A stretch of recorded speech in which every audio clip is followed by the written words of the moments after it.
si Kirk ay hindi ang iyong tipikal na walang silbing bida. Mas malala siya kaysa doon, at hindi bababa sa hanggang sa malaman niya na nagtataglay siya ng hindi kapani-paniwalang mga nakatagong kasanayan. Nagsimula ang kwento sa isang malayong maliit na bayan kung saan sumalakay ang isang S-rank na lobo na halimaw, at ginugol ng mga taga-nayo ng kanilang mga ipon sa isang adventuring party upang iligtas ang kanilang walang silbing buhay. Ang partido ay tinatawag na Flaming Dragon Fang, na binubuo ng tatlong matatapang na adventurer, at nahulaan mo, ang walang silbing talunan na si Kirk, na walang negosyo doon ay naruroon. Ang halimaw, syempre, ay nangunguna sa mga mahihina at itinulak si Kirk palayo sa larangan ng digmaan. Nang wala ng pananagutan, mabilis na hinarap ng mga bayani ang banta at tinapos ang halimaw. Ang tatlong karampatang bayani na ito ay sina Vendana ang Ranger, si Gornovo ang matapang na mandirigma, at si Marlene ang healer. Pagkatapos lamang ng kaganapang ito, ang koponan ay nagpapatuloy na maging kilala bilang mga bayani na nagpatigil sa isang kalamidad. Ngunit ano ang ginagawa ng isang walang kapangyarihang talunan sa isang pangkat ng mga bayani, maaari mong itanong. Well, si Kirk talaga ang humahawak sa pinakamahirap na trabaho sa kanilang lahat, ginagawa ang mga gawaing bahay ng bayani habang lumalabas sila para iligtas ang mundo. Basically, para siyang house husband. Halimbawa, kapag hindi nasisiyahan ang mga bayani sa pagkain, pinapaluto nila si Kirk ng mas masarap na pagkain. Gayunpaman, sa pagkakataong ito ay binanggit ni Vendana na ito na ang huling pagkakataon na magkakaroon sila ng luto ni Kirk, dahil nagpa siya ang kanilang leader na si Gornovo na tanggalin ang kanyang walang silbing sarili mula sa partido. Tila, ang pagkakaroon ng mga kasanayan sa pagluluto ay hindi sapat upang maging bahagi ng isang kagalang-galang na partido tulad nila. At sobrang incompetent si Kirk na hindi niya kayang talunin ang isang slime sa kanyang sarili. Ang mga bayani ay may iba pang dahilan, gusto nilang maging mas malakas. At para magawa ito, kailangan nilang mag-recruit ng isang salamangkero, dahil kulang sila ng isa sa kanilang partido. Ngunit dahil ang mga batas ng mundong ito ay naghihigpit sa kanila na magkaroon ng higit sa 4 na miyembro sa kanilang partido, wala silang ibang pagpipilian kundi ang palayain si Kirk. Nakiusap si Kirk kay Gornovo na muling isaalang-alang ito ngunit sa halip ay sinipa sa bituka. Wala sa mga bayani ang nagpakita sa kanya ng anumang awa. Sa halip, pinagtatawanan siya ng mga ito. At pagkatapos iyon, opisyal nang walang trabaho si Kirk, at kailangan na niya muling sumali sa ibang partido. Pagkatapos, nang walang mapupuntahan, bumalik si Kirk sa lungsod para maghanap ng trabaho at bumisita sa isang lugar na tinatawag na Hello Workstation. Doon, binati siya ng isang receptionist na nangongolekta ng kanyang personal na impormasyon at pagkatapos ay nagsasagawa ng aptitude test upang makita kung gaano siya kalakas, at kung mayroon siyang anumang mga nakatagong talento. Kadalasan, ang rangkang ay mula sa SSS hanggang D. Ngunit nang dumating ang resulta ni Kirk, nalaman na nakakuha siya ng marka na G sa lahat ng mga pagsusulit na kanyang kinuha, ibig sabihin ay wala siyang ganap na kakayahan sa pakikipaglaban. Ito ay higit sa kahihiyan, ngunit ang receptionist ay nagsasabi kay Kirk na huwag mag-alala, dahil siya ay tiyak na mayroong ilang mga trabahong pangkalakal na kahit isang talunan na tulad niya ay kayang gawin. Bukod dito, may iba pang mga pagsusulit sa kakayahan na maaaring gawin ni Kirk, tulad ng blacksmith or alchemy.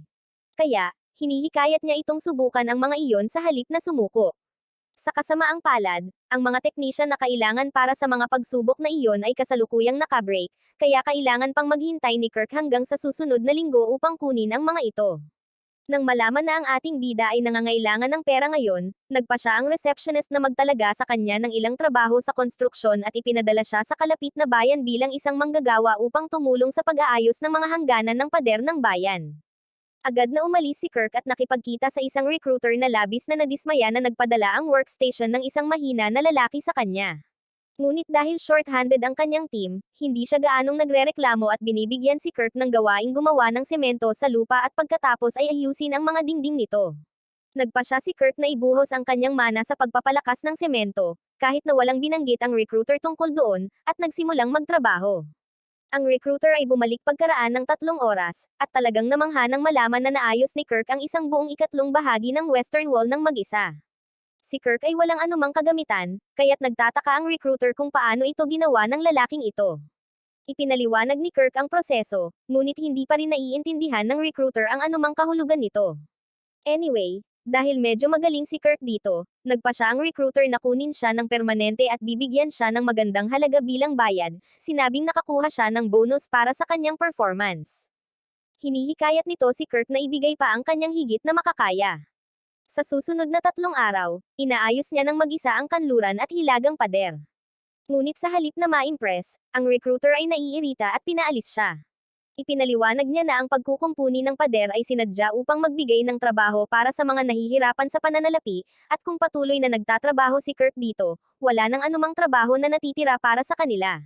Naniniwala ang recruiter na si Kirk ay may SS rank working skills, kaya pinayuhan niya itong maghanap ng trabaho sa kabisera sa halip at pinaalis siya kasama ang bayad sa araw na iyon. Hindi maintindihan ni Kirk kung totoo or pambabala lang ang feedback ng recruiter, kaya pumunta siya sa workstation para humingi ng gabay ng receptionist. Hindi pa rin dumarating ang mga technician, kaya maghihintay pa siya ng ilang araw bago makuha ang kanyang aptitude test. Ngunit dumarating ang isang pagkakataon sa trabaho sa anyo ng isang babaeng nagngangalang Yalisha, na lubhang nangangailangan ng isang manero. Lumapit si Kirk kay Yalisha, sinasabing naguhukay siya sa mga minahan noon. Hindi nais ni Yalisha na kumuha ng isang payat at walang magawa na lalaki, ngunit sa parehong oras, wala siyang sapat na pera upang kumuha ng isang brawny dwarf. Sa limitadong mga pagpipilian, nagpasya siyang kunin si Kirk. Habang umalis si Kirk kasama si Yalisha, sinusuri ng receptionist at nalaman na binayaran si Kirk ng napakaraming 200 gintong barya ng construction recruiter, na nag-iiwan sa kanya na nagtataka kung paano ito posible. Nawalan ng balanse, natitasid siya sa isang tumpok ng mga sandbag na ginagamit upang sukatin kung gaano karaming mana ang taglay ng isang tao. Ipinaliwanag ng kanyang kasamahan na kung mas maraming mana ang isang tao, mas mabibigat ang mga bag na ito. Ngunit ang problema ay walang sino man ang may sapat na kakayahan upang maisaaktibo ang mga ito. Kaya itinuring niyang walang silbi ang mga ito at sinabihan ang receptionist na ilipat sila sa labas. Habang sinusubukang kunin ng receptionist ang isa sa mga bag, napansin niyang bumigat ito. Sa pag-alala na binuhat ni Kirk ang isa sa mga ito kanina, napagtanto niyang nagtataglay siya ng maraming mana, marahil ay sobra. Samantala, maraming oras ang lumipas habang naglalakbay si Kirk at ang kanyang amo na si Yalisha sa kabundukan. Paglubog ng araw, dinala ni Yalisha si Kirk sa kanyang campsite. Isa lang ang tent, kaya sinabihan niya si Kirk na ibahagi ito sa kanya para sa gabi. Ngunit tumanggi si Kirk, sinabing hindi siya comfortable na manatili sa isang cute na babaeng tulad niya ng masyadong matagal. Mahinhin pa niyang binanggit na hindi pa siya nakakita ng kasing ganda niya, na parang kamatis ang pamumula nito. Ipinapalagay niya na sinusubukan lang niyang purihin siya dahil hindi niya itinuturing ang kanyang sarili na cute. Pagbabago ng paksa, binigyan siya ng isang pinakuloang patatas para sa hapunan at nakakagulat na masaya si Kirk. Matagal na rin kasing walang nagluto sa kanya kahit nagpapakulo lang ng patatas. Sabay silang kumakain, at mas naging masaya si Kirk na tinatrato siya bilang pantay, dahil ang mga dating miyembro ng kanyang partido ay hindi kailanman kumakain kasama niya. Medyo nag-e-enjoy siya sa luto ni Yalisha at nag-aalok ito ng ilang papuri. Hula ko na may kinalaman ito sa kung ano ang mangyayari mamaya sa loob ng tent. Nang maglaon ng gabing iyon, sinubukan ni Kirk ang bawat paraan na alam ng sangkatauhan para makatulog ngunit nabigo siyang makapikit. Iniisip niya kung gising din si Yalisha, kaya lumingon siya at natuklasan niyang mahimbing na natutulog ang kanyang asset. Nagulat si Kirk sa nakita at halos mapasigaw ng malakas bago na-control ang kanyang emosyon. Mabilis siyang bumangon bago mawalan ng kontrol, at iniisip kung si Yalisha ay masyadong walang muwang sa pagtitiwala sa isang estranghero. Paglabas niya, iminulat ni Yalisha ang kanyang mga mata, ibig sabihin ay gising siya buong oras. Pagkatapos ay ibinunyag niya sa atin na sadyang hindi siya nagsuot ng anumang damit para masubukan kung si Kirk ba ang uri ng lalaki na sumubok na samantalahin siya. Ngayong napagpasyahan niyang mabuti siyang lalaki, maaari niyang gugulin ang buong linggong kasama niya nang walang anumang pag-aalala. Binanggit din niya na nakita niyang cute siya, kaya gusto niya ring asarin siya. Kinaumagahan, nagising si Yalisha, lumabas ng tent, at nakitang tulog pa rin si Kirk. Napagtantong nasa labas siya sa buong magdamag, napansin niya ang kanyang robe na nakalatag sa malapit na may sira na butones na ngayon ay naayos na nagpaisip sa kanya kung maling tao ang kinuha niya para sa trabahong ito dahil tila mukhang baguhan siya para magtrabaho bilang manero. Pagkatapos, ginigising niya siya, sinasabihan siyang maghanda dahil muli silang maglalakbay sa kabundukan. Binanggit din niya na kailangan nilang magmina ng sapat para kumita ng hindi bababa sa 10 ginto bago ang katapusan ng linggo. Tinanong ni Kirk kung nagpasya na ba siya kung saan sila maghuhukay, at sumagot siya na hindi pa niya ginagawa ngunit mas gusto niya ang isang lokasyon malapit sa kanilang campsite. Hindi iniisip ni Kirk na ang paghuhukay ng random ay isang magandang ideya, dahil ang posibilidad na makahanap ng mga bihirang ores or anumang mga ores ay napakababa. Tila nakuha ni Yalasia ang kanyang kaalaman sa pagmimina mula sa paglalaro ng Minecraft at hindi alam kung paano gumagana ang mga bagay sa totoong mundo. Kaya tinuruan siya ni Kirk at pagkatapos ay kinuha ito sa kanyang sarili upang makahanap ng tamang lokasyon. Matapos maghanap sa lugar, nakahanap si Kirk ng quarry at nagsimulang maghukay. Sa loob ng ilang minuto, natuklasan niya ang isang bato na sinasabi niyang naglalaman ng ores. Binasag niya ito gamit ang kabaligtaran na bahagi ng martilyo, na nagpapakita ng ilang kristal na gemstone sa loob. Ang bawat isa sa mga kristal na ito ay madaling ibenta ng humigit kumulang 3 ginto. At dahil mahigit 4 na ang nandito, ibig sabihin ay naabot na ni Yalasia ang kanyang 10 gold para sa linggo. Ngunit hindi dapat talikuran ng isang tao ang kapalaran kapag ito ay kumatok. Kaya sinabi ni Yalasia kay Kirk na ipagpatuloy ang paghuhukay. Ilang oras lang ang lumipas bago kunin ni Kirk ang bawat isang gemstone mula sa quarry. Iminumungkahi ni Yalasia na ibenta nila ang lahat ng ito, ngunit hindi sumasang-ayon si Kirk. Sinabi sa kanya na ang mga gemstones na ito ay mas maliit kaysa sa mga unang kristal na nakuha niya. Naniniwala siya na mas mabuting gawing magic crystal ang mas maliliit. Mula sa alam ni Yalasia, wala pang 10 magic craftsman sa buong kaharian ang may kakayahang gumawa ng mga magic crystal, at kahit ang pinakamaliit ay tumatagal ng mahigit 1 oras para magawa. Ngunit ginawa ito agad ni Kirk, naiwan ang panga ni Yalasia na nagtataka. Itinuro niya ito kay Kirk ngunit hindi naghihinala na mayroon itong espesyal na talento. Ipinapalagay niya na ang mga magic crafts ay gumagamit ng ilang banal na pamamaraan upang gumawa ng mga magic crystal. Napagtanto ni Yalasia na wala sila sa parehong pahina, ngunit hindi siya nag-abala na turuan ang ating bida at hinahayaan lang siyang magtrabaho ng mapayapa sa natitirang bahagi ng araw. Sa gabi, nagpa siya si Yalasia na bumalik sa lungsod upang ipagpalit ang mga materyales na nakolekta ni Kirk, habang iminumungkahi ni Kirk na manatili sa campsite dahil gusto niyang gumawa ng ilang gawaing bahay.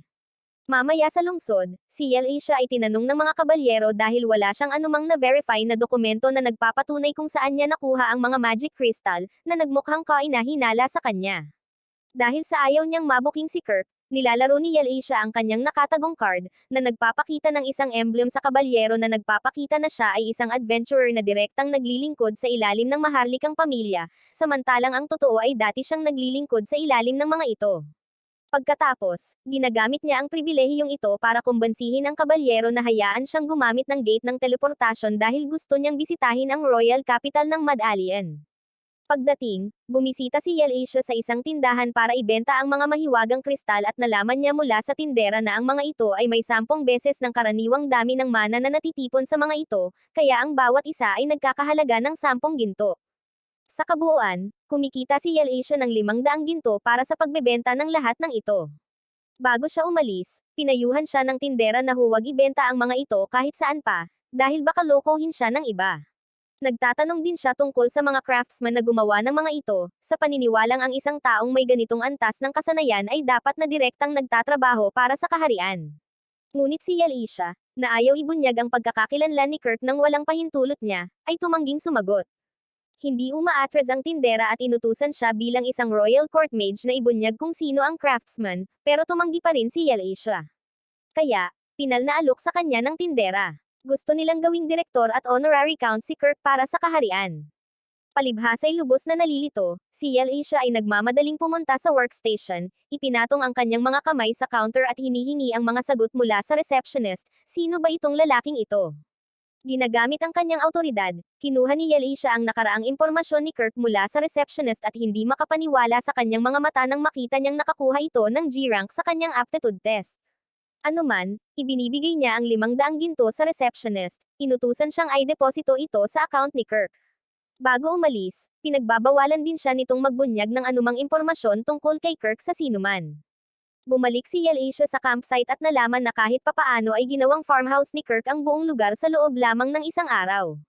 Seryoso, sino ba itong lalaking ito? Samantala, ang partido ni Gornovo ay nasa isang quest sa pinakaunang pagkakataon matapos sipain si Kirk palabas ng kanilang koponan, at mukhang nakatagpo na nila ang kanilang kapareha.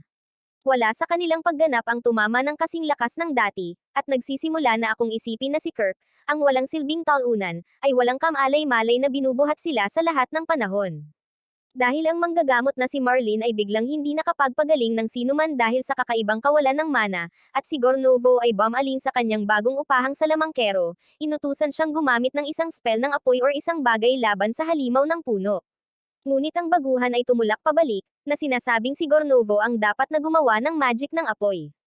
Habang ang buong partido ay nagsimulang magpanik sa isa't isa, si Vendana ay tahimik na nakatayo sa likuran, ngumingiti na parang isang klasikong kontrabida, nakakaramdam ng ganap na kasiyahan na ang pangkat na ito ay parang sawi na. Sa kabilang panig, ipinahayag ni Yalisha ang kakaibang alok ng kaibigan niyang tindera na si Mimaka kay Kirk, na sinasabi sa kanya na si Mimaka, gamit ang kanyang autoridad bilang isang Royal Court Mage, ay nagrekomenda sa kanya para sa posisyon ng direktor sa isang Royal Magic Technology Research Lab.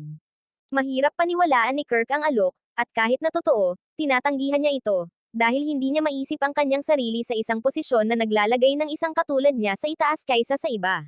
Bukod pa rito, may bahagi sa kanya na naghahangad pa ring bumalik sa kanyang dating adventuring party, ang Flaming Dragon Fang. Higit pa rito, maayos ang takbo ng kanyang kasalukuyang trabaho bilang manero sa ilalim ni Yalisha, kaya wala siyang nakikitang dahilan para magbago. Aminin natin na hindi naman siguro talagang walang silbi si Kirk, pero talagang napakahina ng utak niya. Gayunpaman, hindi sinabi ni Yalisha kay Kirk kung gaano karaming ginto ang kanyang nakuha mula sa pagbebenta ng mga magic crystal, at sa halip ay hinikayat siya na magmina ng higit pang mga ores para sa kanya. Sinabi ni Kirk na nakakita siya ng isa pang magandang quarry sa malapit at tumayo upang umalis. Ngunit pinigilan siya ni Yalisha, iginiit na manatili siya at magpahinga, sa pag-aakalang nagpuyat siya buong gabi sa pagtatayo ng log house. Gayunpaman, nang casual na binanggit ni Kirk na nakatulog na siya ng 6 na oras, naiwang tulala si Yalisha. Hindi niya maisip kung paano nagawa ng lalaking ito na itayo ang buong istruktura sa loob ng maikling panahon. Pagkatapos, ganap na mali ang pagkabasa ni Kirk sa kanyang nag-aalalang ekspresyon at ipinapalagay na galit siya sa kanya dahil sa sobrang tulog. Kaya, ipinangako niya na babawi siya dito para sa kanyang pagkainis sa kanya. Pagkalipas ng ilang minuto, dinala ni Kirk si Yalisha sa bagong lugar ng pagmimina, at pagkatapos ipaliwanag ang isa pa niyang plano na maghukay sa paligid ng lugar kung saan natuklasan niya ang malaking kristal noong nakaraang araw, iniwan niya siya doon upang hukayin ang lugar ng mag-isa. Pagkatapos ng buong araw na pagmimina, sa wakas ay nakahanap si Yalisha ng isang ore at tuwang-tuwa siya, na iniisip na kung gagawin itong magic crystal ni Kirk, maaari niya itong ibenta ng mahigit 10 ginto at maabot ang kanyang kota. Gayunpaman, sa parehong oras, ayaw niyang samantalahin siya. At marahil iyon ang dahilan kung bakit hindi niya nahawakan ang kahit isang sentimo sa 500 ginto na kanilang kinita sa pagbebenta ng mga kristal noong nakaraang araw. Habang papalubog ang araw, titingnan niya si Kirk, umaasang mahahanap niya ang lugar na nasa kaguluhan, ngunit lubos siyang napangangan ng makitang nakagawa na talaga ito ng tamang lugar ng pagmimina. Pumasok siya sa mga minahan, sa wakas ay tinanggap niya na si Kirk ay gumagamit ng mga cheat code para mabuhay. Ngunit kahit ano pa man, hindi niya mapigilan ang kanyang emosyon matapos makita kung gaano niya nalampasan ang mga inaasahan. Tinanong niya siya kung kumusta ang kanyang araw, at bilang tugon, binanggit ni Kirk na hindi maganda ang performance niya ngayon, na nagsasabi na nagmina lamang siya ng maliliit na fragment ng mineral na nahanap niya. Ipinakita rin niya sa kanya ang sinasabi niyang isang tumpok ng walang silbing makintab na bato, na sa tingin niya ay hindi mahalaga. Ngunit habang napagtanto ni Yalisha na ang lahat ng mga batong ito ay mithril ores, tinanong niya si Kirk kung siya ay wala sa kanyang isip or ano. Sinabi ni Kirk na sa kanyang nayon, nag-aani sila ng tontoneladang mithril ngunit walang tunay na gamit para dito, kaya itinatapon nila ito sa bawat oras. Hindi maarok ni Yalisha kung anong uri na walang silbing nayon ang galing si Kirk. Ngunit mas gusto niya ang mithril na mina niya, dahil ang mga ores na ito ay mas mahalaga kaysa sa ginto or kahit platinum. Tila, ang mga mithril ores ay napakabihira sa mundong ito, ngunit walang lakas si Yalisha upang turuan ang bida na ito tungkol dito. Naalala niya si Kirk na binanggit ang pagmimina ng isang bagay na mas mahalaga kaysa sa mithril, na itinuring niyang walang silbi. Kaya tinanong niya siya kung ano ang partikular na mineral na hinahanap niya. Walang pag-aalinlangan na isiniwalat ni Kirk na nagmimina siya ng orichalcum, isang maalamat na ore na kilala bilang metal ng mga Diyos. Hindi na niya kinakaya si Kirk, humihingi ng paliwanag kung paano niya mahahanap ang mga ito ng napakadali.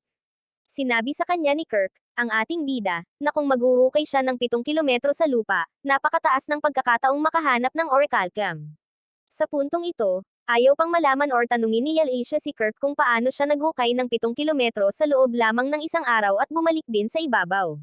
Sa kanyang kamay sa kanyang ulo, nagtatanong lamang si Yalisha tungkol sa malaking butas na hinukay niya, at tumugon siya sa pagsasabing natapos na niya ang butas na iyon, alam kung gaano ito mapanganib. Sa pamamagitan nito, tinapos ng ating bida at ng maswerteng babae ang kanilang araw sa mining site. Pagkatapos ng 2 araw ng tuloy-tuloy na pagmimina, natapos ang 1 linggong trabaho ni Kirk. Ang minahan na nilikha ni Kirk ay ginawa ng perpekto kaya lumikha ito ng isang tuwid na landas mula sa lungsod ni Kirk na si Mia, patungo sa bayan ng feudal lord. Maaring na-miss ko ito, ngunit tila si Yelay siya ang nagmamay-ari ng mga bundok, at dahil teknikal na sa kanya ang landas ng pagmimina, binibigyan niya ng pahintulot ang naglalakbay na Merchant Guild na gamitin ang daanan dito bilang kapalit ng maliit na bayad sa pagpapanatili. Ang pagpapasya na gamitin ang perang iyon para bayaran ang kanyang mga buwis ay maaaring mukhang makasarili, ngunit dahil naibigay na niya ang lahat ng perang nakuha niya mula sa mga ores sa account ni Kirk, okay lang. Bumalik si Kirk sa lungsod at nakatagpo si Vendena, na nagsabi sa kanya na hindi na siya miyembro ng Flaming Dragon Fang. Long story short, nabaliw si Gornovo matapos magdusa mula sa magkakasunod na pagkatalo at lumikha ng kaguluhan sa lahat ng dako. Gusto niyang ibalik si Kirk bilang hindi opisyal na alipin niya para mailabas niya ang galit nito sa kanya, at nagbanta pa siyang sasaktan si Vendena kapag hindi niya ito ibabalik sa kanya. Ngunit sa halip na gawin ang sinabi sa kanya, pinaaresto ni Vendena si Gornovo at umalis sa partido. Gayunpaman, hindi sinabi ni Vendena kay Kirk ang lahat ng iyon at sumasabay sa kwento na siya ay pinaalis ni Gornovo, tulad ni Kirk. Nabigla si Kirk sa balitang ito at sinabi niya kay Vendena na hinahangaan niya si Gornovo at may utang na loob sa kanya, at talagang gusto niyang makasamang muli ang mga dati niyang miyembro ng partido. Kaya ngayong tinanggal na rin si Vendena, sa tingin niya ay hindi na ito posible. Hindi ako lubos na sigurado, ngunit talagang mukhang kasing sama ng iba niyang miyembro ng partido si Vendena at gusto rin niyang abusuhin ang kawawang inosenteng si Kirk. Sa loob ng ilang segundo, kinukumbinsi niya siya na tanggapin ang kanyang komisyon sa guild at ipinadala siya sa workshop ng isang Atelier Meister. Karaniwan, ang Atelier ay mga workshop na gumagawa at nagbebenta ng mga mahiwagang gamot, espada, at kagamitan. Ang head ng isang Atelier ay tinatawag na Atelier Meister, at ang mga taong ito ay napakahalaga sa bayan at lubos na pinapahalagahan. Habang papunta sa bahay, nagulat si Kirk na may isang taong kasing halaga ng isang Atelier na mabubuhay sa lungsod na ito. Maya-maya pa, dumating siya sa bahay na pag-aari ng Atelier Meister at nagtataka kung bakit ito napakatahimik. Maya-maya, kumatok siya sa pinto, at binuksan ito ng isang babae. Nang makita siya, iniisip niya kung ang isang kasing edad niya ay posibleng maging Atelier Meister. Gayunpaman, siya ay nagulat na siya ay sobrang hina ng utak upang hindi mapagtanto na siya ay isang elf lamang. Pagkatapos nito, formal niyang itinanong kung siya ang hinahanap niya, at sinabi niya na siya ay isang assistant lamang na nagngangalang Micaela. Nang hindi nag-aksaya ng maraming oras, isiniwalat niya na siya ang taong ipinadala upang tumulong, at masayang pinapasok siya nito sa bahay. Ipinapalagay niya na siya ay ipinadala dito upang tumulong sa Atelier, ngunit siya pala ang maghuhugas ng pinggan at maglilinis ng kusina. Kahit na siya ay nadismaya, tinatanggap niya ang kanyang kapalaran. Sa sandaling iyon, si Micaela ay tinawag ng kanyang master, at iniwan niya ito upang magtrabaho. Inayos niya ang kanyang gamit sa trabaho at, sa isang maikling sandali, ay tapos na sa paglilinis. Pagkatapos ayusin ang lugar, ang ating bida ay hindi sapat na matalino upang umalis at makuha ang kanyang pera. Sa halip, tumingin siya sa paligid para hanapin si Micaela at nauwi sa pagkatok sa isang pinto sa dulo ng hallway. Isang boses ng ginang ang narinig mula sa loob, at binuksan niya ito upang makita doon si Prinsesa Lesha. Bagamat tila hindi niya kilala kung sino siya, kakaiba ang naiisip ng talunan dahil marahil ay hindi pa siya nakakita ng kasing ganda niya. Nang tingnan siya ng mabuti, napansin niya ang isang kakaibang spiral na sugat sa kanyang tiyan. Kapag nagtanong siya tungkol dito, inihayag niya na ito ay isang sumpa. Hiniling niya na payag ang tingnan ito ng malapitan, at pumayag si Lesha. Sa sandaling iyon, hinawakan niya ito at napagtanto na hindi siya makakaramdam ng sakit mula rito. Sa kabutihang palad, kapag pinagaling niya ang pagtunog ng kanyang tiyan, naisip niya na sobrang gutom na ito at nag-aalok na gumawa ng makakain niya. Pagbalik niya sa kusina, napagtanto niya na halos walang suot ang ginang nakakakita niya lang. Dahil sa pagkabigla, siya ay bumagsak sa lupa sa kahihiyan. Sa ibang lugar, pinag-uusapan ni Mimaka at Yelay ang tungkol sa Mithril at Orcam na natagpuan nila at ang katotohanan na ito ay napakamahal. Nagtataka sila kung ano ang mangyayari kung may lumabas na balita tungkol kay Kirk, at naniniwala si Mimaka na ang pinakamasamang kaso ay siya ay madukot. Nagtataka sila kung paano matagumpay na nananatiling nakatago ang isang taong may ganoong kakayahan tulad niya. Gayunpaman, naiintindihan ni Yelay na miyembro siya ng Flaming Dragon Fang. Di nagtagal, sinabi rin niya na gusto niyang itakda siya bilang isang Atelier Meister upang maayos ang kanyang mga kasanayan bago siya mawalan ng kontrol. Higit pa rito, sinabi niya ang kanyang plano na kunin siya bilang kanyang bodyguard, bagamat siya ay nag-aalala tungkol sa kung paano niya ito makakamit dahil si Kirk ay may kaunting kaalaman sa kanyang buong kakayahan at palaging iniisip ang kanyang sarili. Samantala, halos matapos na ni Kirk ang niluluto niyang pagkain para kay Lesha nang bumalik si Micaela kasama si Lady Ophelia. Nang makita sila, humingi siya ng paumanhin sa paggamit ng kusina nang walang pahintulot niya, ngunit mukhang wala siyang problema dito. Sa halip, tinitigan niyang mabuti ang niluluto niyang pagkain at ipinahayag na ginagawa niya ito para sa kakaibang babae na nakilala niya sa silid. Nang marinig niya itong sinabi niya, nagulat si Lady Ophelia na nakilala niya ang prinsesa. Kahit na pinaniniwalaan niyang hindi ito problema, binyantaan siya nito na huwag magsasalita tungkol sa kanya sa sinuman. Pagkatapos nito, ibinibigay niya sa kanya ang kanyang sweldo para sa araw, at tuwang-tuwa ang ating bida sa kung magkano ang kinikita niya. Nang maglaon, kumuha siya ng pagkain sa prinsesa, na gutom sa mga oras na ito, isinasaalang-alang kung paano muling kumukulo ang tiyan nito. Bago kumain ang prinsesa, nag-aalok si Lady Ophelia na tikman ang pagkain para sa anumang lason. Pero hiniling ni Lesha na payagang kumain ng ganoon, dahil nagtitiwala siya sa lalaking nagluto nito, kahit ngayon lang niya ito nakilala at tila parang na love at first sight siya dito. Dahil ayaw niyang kontrahin ang prinsesa, pumayag si Lady Ophelia at hinayaan siyang kumain nito. Gayunpaman, nang kumain ang prinsesa, hinawakan niya ang kanyang leeg at nahulog mula sa upuan, dahilan upang maniwala si Lady Ophelia na siya ay talagang Nolason. Bago pa man siya makahingi ng tulong, bumangon si Princess Lesha para ihayag na ayos lang siya. Sa sandaling iyon, agad nilang napagtanto na nawala ang kakaibang spiral sa tiyan ng prinsesa. Nangangahulugan ito na ang kanyang sumpa ay gumaling na. Sa kabilang banda, nalaman ng masasamang tao na responsable sa pagsumpa sa prinsesa na nasira na ang sumpa. Dahil dito, nagpasya sila na tapusin siya kaagad. Samantala, noong gabing iyon, pumunta si Lady Ophelia at ang prinsesa para makipagkita kay Mimaka. Pagdating nila doon, nakita nila siyang kasama ni Yalisha, at si Lady Ophelia ay nag-aalinlangan sa pagsasabi kung ano ang gusto niya sa harap niya. Gayunpaman, tiniyak ni Mimaka na mapagkakatiwalaan si Yalisha. Sa sandaling iyon, ipinakita ng prinsesa ang kanyang sarili, at agad na lumuhad ang dalawa. Nagtataka sila kung bakit nagpunta ang prinsesa sa lugar na ganito mula nang mabalitaan siyang may sakit. Ngunit inihayag ni Lady Ophelia na ang prinsesa ay inilagay sa ilalim ng isang sumpa ng mga taong nagtangkang pumaslang sa kanya. Ipinahayag niya na ang mga taong ito ay laban sa kapayapaang maaaring magmula sa pagkakaroon ng prinsesa. Sa gitna ng lahat ng ito, nagtataka si Mimaka kung paano nagawang basagin ng prinsesa ang napakalakas na sumpa, at ang prinsesa ay tuwang-tuwang ibinunyag na siya ay humingi ng tulong mula sa isang lalaking nagngangalang Kirk. Ang tunog ng pangalang ito ay nagpabigla sa mga buto ni Mimaka at Yalisha. Bagamat hindi maitatanggi ang pagkakakilanlan, hindi pa rin makapaniwala si Yalisha na sapat na ang simpleng lugaw ni Kirk para basagin ang malakas na sumpa ni Prinsesa Lesha. Mas ikinagulat ni Yalisha ang katotohanang nasangkot si Kirk sa lahat ng ito sa wala pang isang araw mula nang magkahiwalay sila. Sa pagpapatuloy, nakatutok si Mimaka sa ilang mga sospek na pinaniniwalaan niyang maaaring nasa likod ng pakana upang tapusin si Princess Lesha. Dahil ang pag-atake ay dumating sa anyo ng isang sumpa, naisip ni Mimaka na ang salarin ay dapat na may kakayahang pakialaman ang mga anti-curse word na inilagay sa buong palasyo ng hari. At ayon sa kanyang insider information, mayroong 3 tao na maaaring gumawa ng isang bagay na tulad nito. Ang unang sospek ay si Senova Riskats, ang unang general ng Royal Expeditionary Forces. Ang pangalawa ay isang lalaking mukhang walang ibang ginawa kundi tumambay sa kusina buong buhay niya, si Kristen Maynard, ang obispo ng Poland Church. At panghuli, ang pangatlo ay si Asidora Armana, ang ikatlong reyna ng kaharian.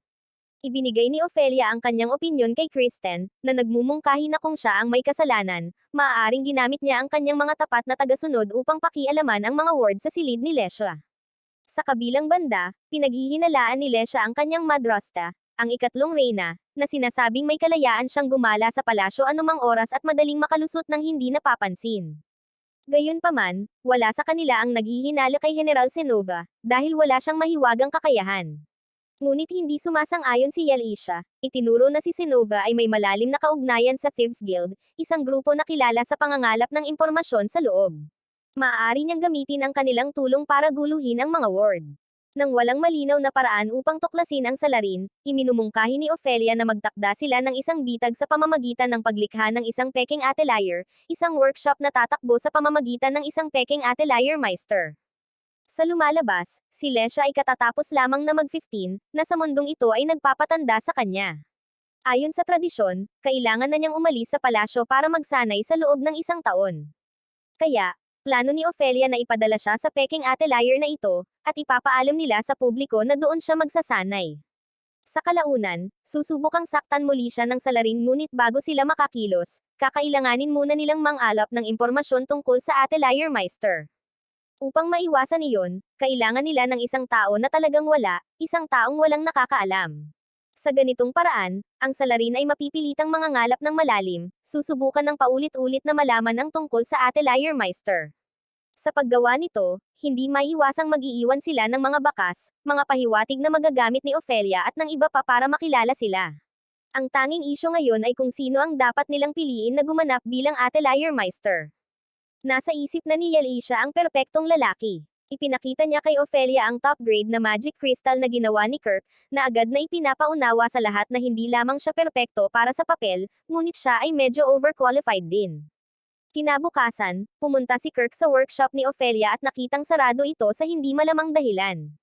Maya-maya ay dumating si Micaela at sinabi sa kanya na ang kanyang amo na si Ophelia, kasama ang prinsesa, ay lumabas kahapon. Pinayuhan niya si Kirk na bumalik kinabukasan. Si Kirk, bilang isang walang katiyakan, walang kumpiyansa na talunan, ay ipinapalagay na siya ay may ginawa upang maisara ni Ophelia ang tindahan. At habang siya ay teknikal na hindi mali, ang tunay na dahilan ay hindi eksakto kung ano ang iniisip niya. Nang walang ibang magawa, pumunta si Kirk sa isang restaurant kung saan narinig niya ang isang grupo ng mga adventurer na pinag-uusapan ang isang dilema kung saan sila napadpad. Tinanggap nila ang isang quest na nangangailangan ng porter, na wala sila, at hindi nila maaaring kanselahin ang quest dahil wala silang pera upang bayaran ang mga bayarin sa pagkansela. Desperado para sa isang trabaho, nilapitan ni Kirk ang grupo at nag-alok na maging kanilang porter, na nagbabala sa kanila ng maaga na siya ay talagang kaayla hilakbot sa labanan. Si Syra, ang babae sa grupo, ay tumingin sa mahinang bida na ito at agad na tinanggihan ito, sinabing hindi siya karapat-dapat na maging porter. Ngunit ang kanyang nakatatandang kapatid na lalaki, si John, ang nakabaluti na lalaki, ay nagpasya na bigyan ng pagkakataon si Kirk at sinabi sa kanya ang higit patungkol sa trabaho. Tila, pinaplano nilang manghuli ng iron golems, mga halimaw na tumitimbang ng higit sa 440 pounds. Kaya, kailangan nila ng isang taong may malubhang pisikal na lakas upang magdala ng ganoong uri ng pagkarga bilang isang porter.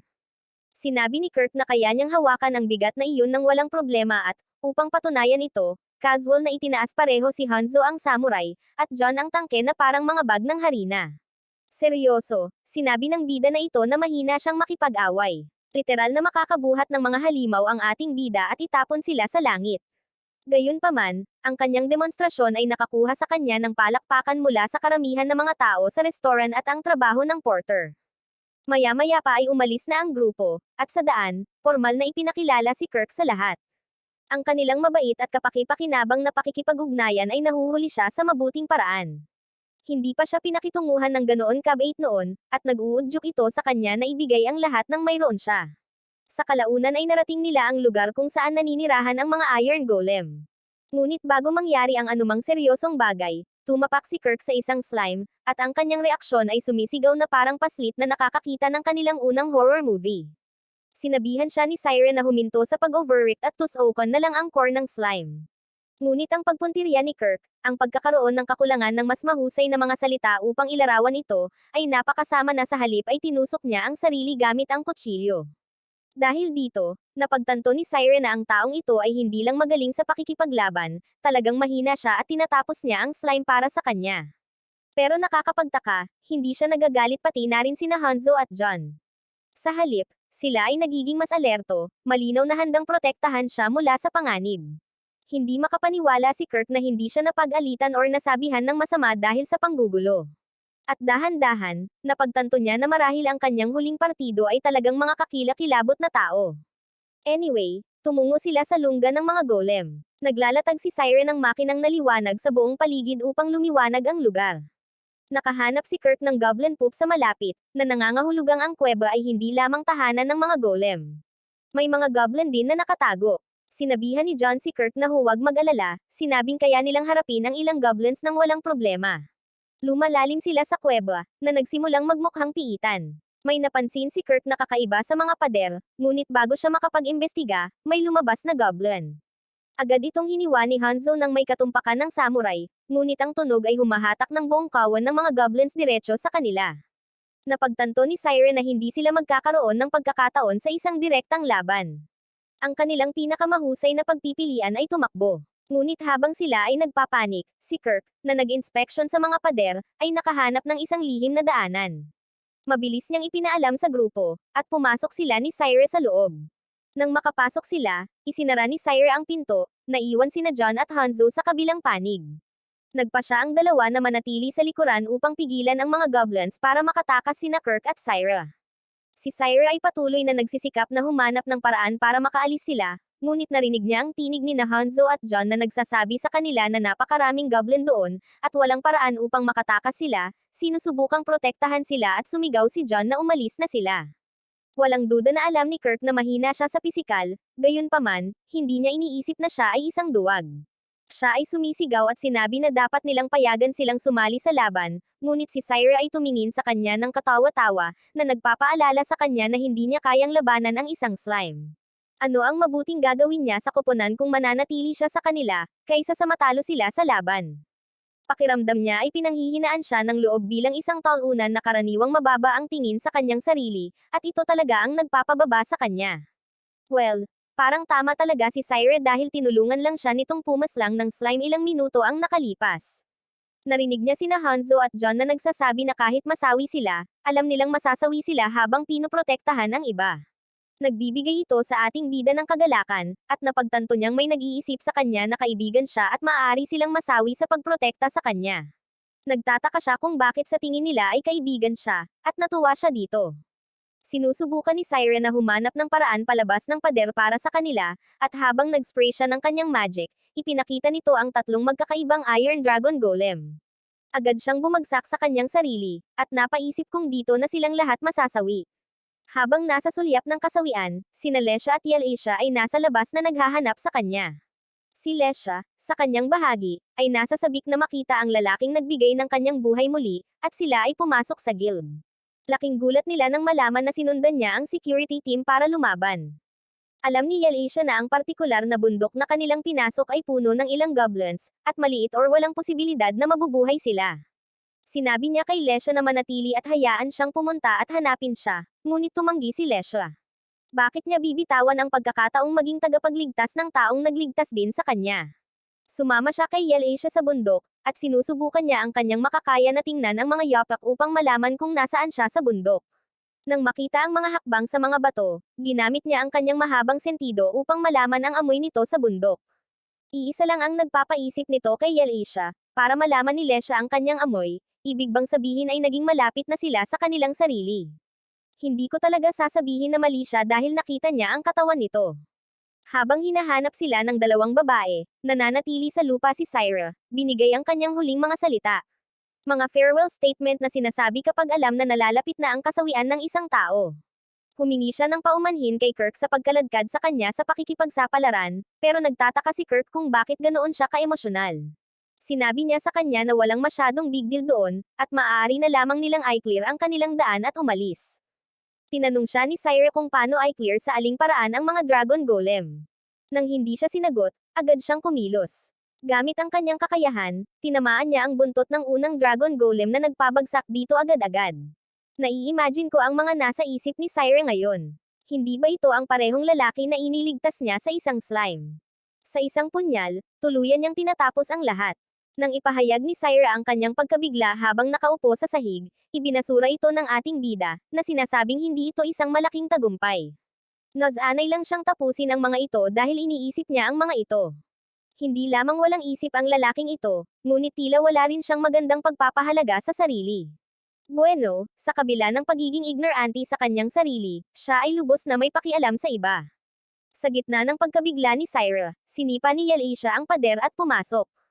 Sigurado akong inaasahan niyang maging tagapagligtas nila, ngunit paano niya ililigtas ang isang taong nagligtas sa kanyang sarili? Namangha siya habang sinasabi ni Sire ang lahat ng nangyari. Si Kirk ay lumabas mula sa gitna ng mga nasawi na Dragon Golem, humawak ng mahigpit kay Yalasia at nagmamakaawa sa kanya na iligtas sina Hanzo at John. Sinasabi niya na ang tanging dahilan kung bakit sila nasa gulo na iyon ay dahil wala siyang silbi. Kung siya ang definition ng walang silbi, tila wala ding silbi ang iba niyang kasamahan. Nakikita ang lahat ng kanyang nagawa, naalala ni Yalisha ang alamat na narinig niya tungkol sa isang partikular na S-rank na adventurer. Iniisip niya kung ito na ba ang adventurer na hinihintay nilang lahat. Dumating din doon si Lesha, at nagliwanag ang mukha nito nang makita siya. Tiniyak nila sa kanya na okay na sina Hanzo at John at wala siyang dapat ikabahala. Nagkita-kita ang buong team, at pinahahalagahan ni Hanzo at John si Yalisha sa pagdating para iligtas sila. Inihayag ni Yalisha ang kanyang tunay na intensyon. Balak niyang magbukas ng bagong atelier, at gusto niyang makatrabaho siya kay Kirk. Alam niyang hindi maniniwala si Kirk na ganoon siya kagaling at baka gusto niyang tanggihan ang alok. Kaya, mabilis siyang naniwala na inirekomenda siya ni Ophelia. Gusto niya itong tanggapin, pero ayaw niyang umalis sa bagong team na sinalihan niya. Nagsalita si John na nagpabalik sa kanya sa realidad, at tinanong ni John kung bakit niya hahayaan ang napakagandang pagkakataon na manatili sa kanila. Nang makitang pamilyar siya sa koponan, nag-aalok din si Yalisha sa iba ng pagkakataon na sumali din sa atelier.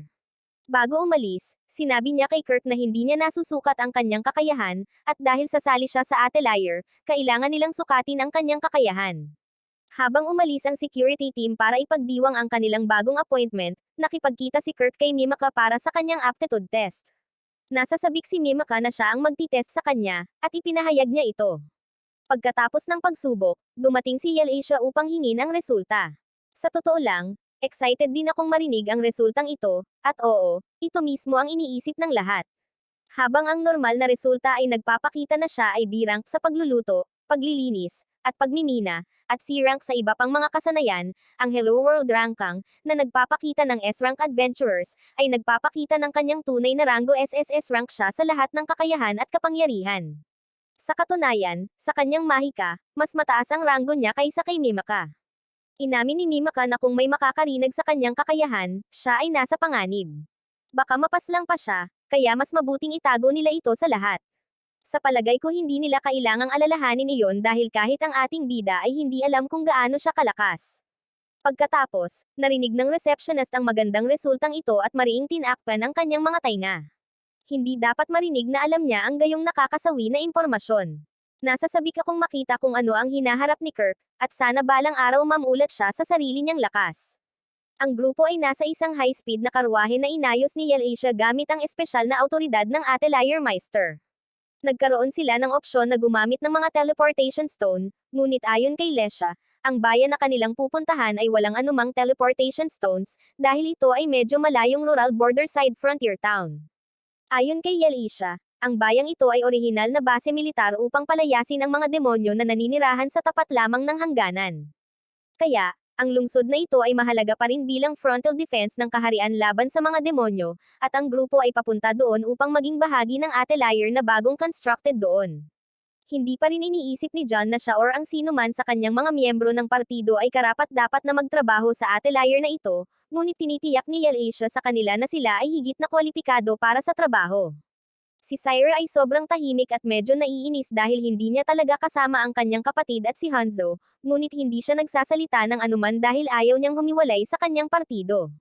Anyway, nagtatanong si John tungkol sa Atelier Meister na pagtatrabahuan nila, at ang tanong niya ay nagpagulo kay Yalisha dahil peke ang Atelier Meister. Kaya, siya ay pumunta sa isang malabong tugon na walang sagot sa lahat. Napapansin ni Syra kung gaano kakaiba ang ugali ni Yalisha sa tuwing sinusubukan nilang sabihin ang paksa ng Atelier Meister at nagiging maingat sa kanya, na naghihinala na wala siyang pakinabang. Di nagtagal, nakarating sila sa lungsod, at tinitingnan ang mga pader ng lungsod, napagtanto ni Kirk na ito ang parehong bayan kung saan siya nagtrabaho bilang isang construction worker bago matanggal sa trabaho dahil sa pagiging napakahusay nito. Napansin niya kung paanong walang gaanong pag-unlad mula nang siya ay tinanggal sa trabaho, ngunit ipinapalagay lamang na ang mga manggagawa ay gumagamit ng ibang paraan na nangangailangan ng mas maraming oras. Anyway, dinala ni Yalisha ang grupo sa lokasyon ng atelier, na isang bakanteng lupain lamang. Nang mapansing nalilito ang grupo, ipinaliwanag ni Yalisha na malapit nang matapos ang konstruksyon ng atelier, at hanggang doon, kailangan lang nilang manatili sa isang lokal na hotel. Ayaw niyang mag-aksaya ng oras ng lahat sa pamamagitan ng pagkuha ng mga regular na tao para magtayo ng atelier, at hiniling kay Kirk na gawin ito dahil literal siyang makakagawa ng kahit ano sa loob ng isang araw. Si Kirk, Gayunpaman, ay naniniwala na si Asia ay labis na nagpapahalaga sa kanyang mga kakayahan, na nagsasabi na kahit na siya ay nakapagtayo ng isang log house, hindi siya makakagawa ng isang atelier sa ganoong kaikling panahon. Ang lahat ay sumusuporta kay Kirk, dahil karaniwang tumatagal ng mga buwan upang makapagtayo ng maayos na mga bahay mula sa simula. Ngunit lahat sila ay natigilan ng sabihin ni Kirk na kakailanganin niya lamang ng 3 araw para itayo ang atelier. Sinabihan ni Asia si Kirk na huwag ma-pressure at ipinangako sa kanya na hindi siya magagalit, or anuman kung tumagal siya ng higit sa 3 araw. Hiniling niya sa kanya na bigyan siya ng isang listahan ng mga karagdagang materyales na maaaring kailanganin niya upang itayo ang atelier ayon sa kanyang nakikitang akma, at mabilis siyang nagsulat ng isang grupo ng mga bagay sa isang papel, kabilang ang amethyst, sapphire, griffin feathers, lahat ng bagay na bihira at mahal. Gayunpaman, sumang-ayon si Asia na kunin ang mga bagay para sa kanya, inilagay ang kanyang tiwala sa kanya, habang si Syra ay nagiging higit na nag-aalinlangan, nagtataka kung bakit kailangan ni Kirk ang mga naturang item upang makabuo ng isang simpleng istruktura. Napansin ni Asia kung gaano kainis ang hitsura ni Syra ngunit hindi siya kinonfronte sa ngayon. Pinamunuan niya ang natitirang grupo sa hotel, naiwan si Kirk doon mag-isa para sa construction work. Pagdating sa hotel, tinawag niya ang lahat para sa isang pulong. Ngunit bago siya magsabi ng anuman, nagsalita muna si Syra, na inihayag sa lahat na si Kirk ang tumalo sa mga Iron Dragon ng mag-isa ng walang kahirap-hirap. Kaya, hinihiling niyang malaman mula kay Asia kung sino si Kirk at kung ano ang pinaplano ni Asia at Lesha. Dahil magtatagal ang pagpapaliwanag kung ano si Kirk, ipinakilala muna ni Asia ang kanyang sarili bilang isang adventurer na dating direktang naglilingkod sa royal family. Pagkatapos ay ipinahayag niya na si Lesha ang ikatlong prinsesa ng kahariang ito, na iniiwan ang lahat na nakabuka ang kanilang mga bibig. Hindi ipinaliwanag ni Lesha kung bakit itinatago niya sa publiko ang kanyang pagkakakilanlan ngunit hiniling niya sa grupo na panatilihin ito sa pagitan nila. Dahil pareho silang importanteng tao, ipinapalagay ni Syra na si Kirk ay dapat ding maharlika, ngunit malayo iyon sa kaso. Kahit na sinabi ni Kirk na siya ay mula sa isang malayong nayon, si Asia ay nang-alap sa bawat solong file ng kaharian na ito at nabigo pa rin na makahanap ng anumang impormasyon tungkol sa kanya. Ang tanging alam niya ay si Kirk ay walang kakayahan sa pakikipaglaban, habang ang kanyang mga kasanayan sa hindi pakikipaglaban ay wala sa mundong ito, na may ranggo ng SSS sa bawat isa. Sinabi ni Asia sa grupo ang isang bagay na mas nakakagulat, si Kirk ay hindi alam ang katotohanan na siya ay may makajos na kasanayan or sanay sa lahat. Kaya, itinago nila ang kanyang tunay na ranggo mula sa kanya, na nagbibigay sa kanya ng maling impormasyon na ang kanyang mga kasanayan ay B-rank sa pinakamahusay. Ibinunyag din niya na balak niyang gawing atelier meister si Kirk ngunit inilihim ito sa kanya. Hindi maintindihan ni Syra kung bakit niloloko ni Asia ang bida ng ganoon, at naniniwala siyang dapat malaman ni Kirk ang katotohanan.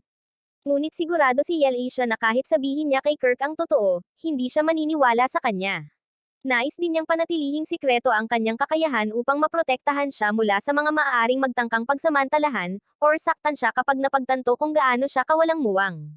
Gayunpaman, naniniwala si Syra na si Asia mismo ay nagsasamantala sa mga talento ni Kirk at nakikiusap sa kanyang kapatid na menindagan din para kay Kirk. Pinatahimik ni John si Syra at patuloy na nakikinig sa sasabihin ni Asia at Lesha. Si Lesha ay nagpatuloy upang ibunyag ang kanyang backstory tungkol sa kung paano winaksi ni Kirk ang kanyang sumpa sa pamamagitan lamang ng pagluluto ng lugaw para sa kanya. Ibinunyag din niya na may isang grupo na gustong tapusin ang kanyang buhay, at iyon ang dahilan kung bakit pinili nila ang rural na bayan na ito para sa atelier, umaasang mahuhuli nila ang kriminal sa likod ng mga eksena. Naniniwala sila na si Kirk ay masyadong malinis ang puso at tutulungan ang sinuman ng hindi nagdadalawang isip, kaya naman ayaw nilang mabigatan siya sa pagsasabi sa kanya ng totoo. Dahil sa lahat ng mga kadahilanang ito, nais ni Asia na protektahan si Kirk mula sa mundo at hiniling sina John, Hanzo, at Syra na magsanib puwersa sa pagprotekta sa kanya habang inililihim ang lahat. Siyempre tinuturing na nina Hanzo at John na kaibigan si Kirk kaya pumayag sila, habang si Syra ay may pagdududa pa, dahil isang araw pa lang mula nang makilala niya si Kirk. Ngunit nang ihayag ni Asia na kinuha niya ang lahat ng pasanin na ito sa kanyang sarili pagkatapos lamang na makilala si Kirk sa loob ng 6 na araw, napagtanto ni Syra ang kabigatan ng sitwasyon at umalis, na nagsasabing kailangan niya ng ilang oras upang mag-isip. Bumalik siya sa balangkas at lubos na nagulat nang malaman na nakahukay na si Kirk, at inihanda ang pundasyon para sa pagtatayo ng halos 1 oras pa lang. Sa palagay ni Kirk ay hindi ito ay nakakagulat, na sinasabi na ang sinumang B-rank na tulad niya ay maaaring gumawa ng ganoong bagay, pero sa katotohanan ay walang B-rank ang makakapamahalan niyan. Nalaman din ni Siren na pabalik sa bayan ni Kirk, ang lahat ay mas mabilis kaysa sa kanya, kung kaya't itinuturing ni Kirk ang kanyang sarili na medyo mabagal, na iniwan siyang lubos na naguguluhan tungkol sa kung saan nagmula ang lalaking ito. Nakonsensya, tinanong ni Cyrus si Kirk kung hindi ba ito nagagalit sa kanya na kailangan niyang magtrabaho ng husto para sa iba. At inaangkin ni Kirk na ito ay talagang nagpapasaya at mahalaga sa kanya ngayong pinahahalagahan siya ng kanyang mga kaibigan, na sinasabi sa kanya ang tungkol sa oras na siya ay itinuturing na walang silbi at pinaalis sa kanyang nakaraang adventuring party. Kaya, natutuwa siyang mapatunayan na niya ang kanyang sarili na kapaki-pakinabang. Ang kanyang mga salita ay nagpaunawa kay Siren na siya ay tunay na napakalinis ang puso para sa mundong ito, at sa wakas ay naunawaan niya kung bakit siya gustong protektahan ni Yelasia. Nang matapos ang pulong, pumunta si Hanzo upang makilala ang isang kakaibang babae. Sa una, natatakot ako, iniisip niya na ipagkanulo ang koponan ng ganoon kabilis. Ngunit ang aking takot ay napawi ngayon, dahil talagang nakikipagpulong siya sa isang impormante para malaman kung sino ang gamulo sa kanilang huling pakikipagsapalaran. Alam niyang walang paraan na maipapadala sila sa gayong piitan kasama ang ilang halimaw, at tiyak na may nangyaring mali. Well, tama ang kanyang hinala.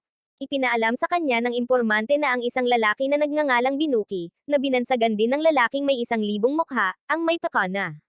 Bilang isang negosyo, ang lalaki ay kumukuha ng mga nakakabaliw na pakikipagsapalaran at inilista ang mga ito, kahit na umabot pa sa pagkumbinsi sa mga adventurer na gawin ang mga pakikipagsapalaran.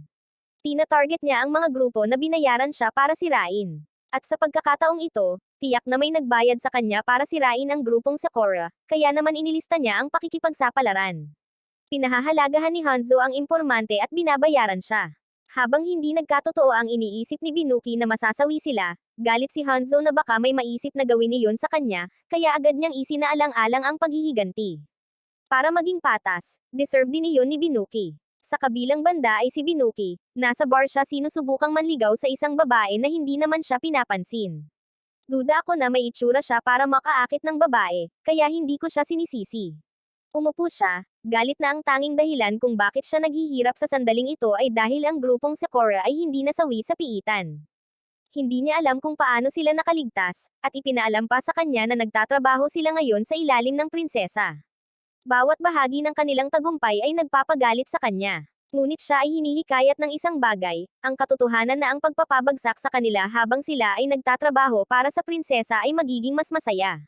Tingid sa kanyang kaalaman, nasa likuran niya pala si Hanzo. Nagkomento si Hanzo at nagtanong kung ganoon na ba siya kasabik sa katotohanan ng pagpapabagsak sa grupo, at ngumiti siya. Nang lumingon siya at nakita si Hanzo, nagulat siya. Tumalon siya at simulang tumakbo. Habang siya ay tumatakbo, ang impormante ay gumagamit ng isang PC upang siya ay madapa. Natamba siya, at lumapit si Hanzo sa kanya. Sinusubukan niyang magmakaawa kay Hanzo, na sinasabing kaibigan siya at hindi siya malalagay sa alanganin. Kung ang ginawa niya sa kanila noong huling pagkakataon ay hindi mapanganib, kung gayon gusto niyang malaman ang kahulugan ng panganib. Anyway, walang pakialam si Hanzo sa kanya at inilabas niya ang kanyang espada at inilagay sa kanyang leeg. Bago pa man humampas si Hanzo, nanlamig na ang lalaki sa sahig at hindi ako magdududa kung mababasa niya ang kanyang pantalon. Binalaan siya ni Hanzo na hindi niya ito nakikita bilang isang kaibigan, ngunit sa susunod na subukan niyang salakayin ng kanyang mga kaibigan, ihahampas niya ang espadang iyon. Lumayo si Hanzo, ngunit ang duwag na lalaking ito ay nananatili sa sahig. Sa tingin ko, ang pinakamasamang hanay ng mga kontrabida ay ang mga hindi kayang ipagtanggol ang kanilang sarili. Nais ng impormante na pinaslang ni Hanzo si Binuki, sa ganoong paraan, aalisin na sana niya ang kanyang hadlang sa kanya. Sumenyas siya sa dalawang lalaki na buhatin si Binuki, at kung ano ang gusto niyang gawin sa kanya ay ang hindi natin alam. Nakikita rin niya ang isang mensahe mula sa kanyang amo sa pamamagitan ng isang ibon. Biglang napagdesisyonan niyang bisitahin ang nayon ni Kirk. Isang kakaibang babae na mukhang tulog din ang ipinakita, at hindi pa natin alam kung sino siya, ngunit sa paglalahad ng kwento, tiyak na malalaman natin. Bumalik ang grupo sa atelier na itinatayo ni Kirk, at nagulat sila sa nakita nila. Ibig sabihin ng walang laman na lupa na naroon 3 araw ang nakalipas ay naging mansyon na ito. Wala pa tayong nakitang puno na itinanam 3 araw na ang nakakaraan na nagbunga. Ang bawat puno, halaman, at prutas na itinanim ni Kirk ay namumunga, at lahat ng naroon ay nalaglag ang panga di makapagsalita. Excited na sabi ni Lesha na iyon ang magiging mansyon nila ni Kirk, ngunit agad na ipinaalala ni Alicia sa kanya na ito ay isang atelier at hindi ang kanyang bahay. Pumasok sila sa mansion, at sinalubong sila ni Kirk. Humihingi siya ng paumanhin sa hindi niya pagplanong tanggapin sila ng maayos. Well, pabalang na sumagot si Alicia na hindi rin sila nagplano na makita ang nakita nila pagdating nila.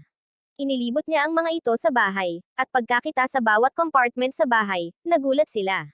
Dinadala niya sila sa supply ng tubig na nilikha niya sa pamamagitan ng paggamit ng sapphire upang matiyak na hindi sila magkukulang ng tubig.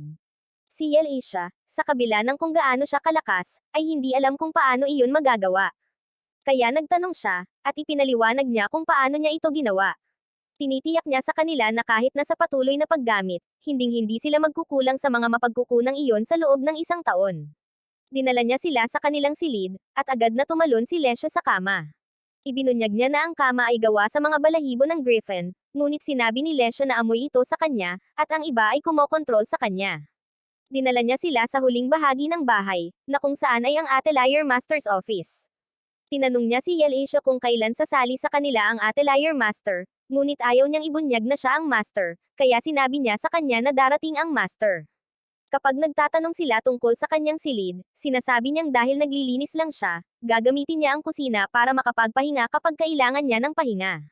Grabe talagang clueless ang ating bida. Sinisigawan siya ng mga ito, humihiling sa kanya na gamitin ang silid ng Atelier Master habang nakabinbin ang oras na babalik ang Atelier Master. Hindi niya ito tinatanggap, at sa loob ng 2 magandang oras, lahat sila ay patuloy na kinukumbinsi siya. Nang tuluyan niyang tanggapin na manatili doon sa maikling panahon, lahat sila ay pagod na sa pagmamakaawa.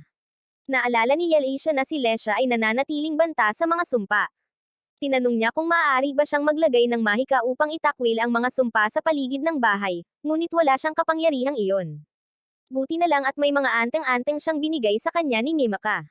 Kaya ng gabing iyon, umikot siya sa bahay para ilagay ang mga ito. Nagpasya siyang maglagay ng marami sa tabi ng silid ni Lesha upang protektahan siya. Kapag ginawa niya iyon, ipinapalagay ni Lesha na ito ang kanyang pangarap na lalaki na palihim na lumilibot sa kanyang silid. Tuwang-tuwa siyang lumabas ngunit nadismaya nang makitang si Alicia iyon. Dismayado rin si Alicia na ganoon ang iniisip ni Lizlot. Pagkatapos, ito ay naging isang labanan ng pagkadismaya. Kinabukasan, nagbihis si Lesha ng mapang-akit at nakita si Kirk sa kusina, may hawak na mga plato upang tulungan siya sa kanyang pagkain. Pagpasok ni Alicia ay muli siyang nadismaya, at sa tingin ko ay madidismaya siya ng maraming beses. Nagigising ang iba at naamoy ang bagong lutong tinapay. Gumawa si Kirk ng oven sa bahay para ihain sa kanila ang tinapay at siya araw-araw. Siya ay nagluluto ng almusal para sa kanila, at habang nilalasap nila ang bawat kagat ng pagkain, sila ay namangha. Gayunpaman, wala si Kirk sa mesa. Nalaman ni Alicia na nililinas niya ang lahat ng anteng-anteng na inilagay niya sa dingding. Tumakbo siya roon para pigilan siya, ngunit nilinis na niya ang lahat maliban sa isa, na kasalukuyang nililinas niya. Namangha siya dahil sinabi ni Mimaka na hindi malilinas ang mga anteng-anteng. Ngayon ay kailangan na rin niyang ipaliwanag kay Kirk kung paano nadikit doon ang mga anteng-anteng. Siya ay nagsisinungaling na ito ay gawa ng mga scroller, at ang ating bida na pangunahing karakter ay naniniwala sa kanya. Ang problema niya ngayon ay kung paano paprotektahan si Lesha mula sa mga sumpa hanggang sa dumating si Mimaka, na ilang araw na lang.